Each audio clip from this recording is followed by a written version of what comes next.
ఎన్నికల బరిలో అభ్యర్థులు బరిలో దిగుతున్న రాజకీయ పార్టీలు ఆయా పార్టీల నుంచి పోటీ చేస్తున్న అభ్యర్థుల గుణగణాలు బేరీజు వేసుకోవటం ప్రజాస్వామ్యంలో చాలా ముఖ్యమైన అంశమని కాంగ్రెస్ రాజమహేంద్రవరం పార్లమెంట్ అభ్యర్థి గిడుగు రుద్రరాజు వ్యాఖ్యానించారు. బీజేపీతో కొందరు పొత్తు పెట్టుకుంటే మరికొందరు తొత్తులుగా మారారంటూ వ్యంగ్యాస్త్రాలు సంధించారు.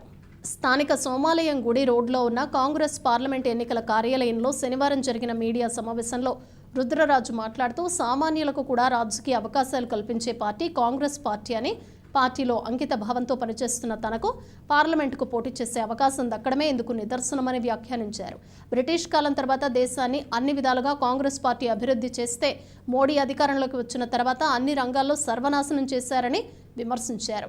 ల్యాప్టాప్లో కాంగ్రెస్ పార్టీ రూపొందించిన స్లైడ్స్ ద్వారా ప్రదర్శించి వివరించారు. బీజేపీ ఎంపీ అభ్యర్థి దగ్గుపాటి పురంధరేశ్వరి ఈ రాష్ట్రాన్ని కేంద్ర ప్రభుత్వమే అభివృద్ధి చేసిందని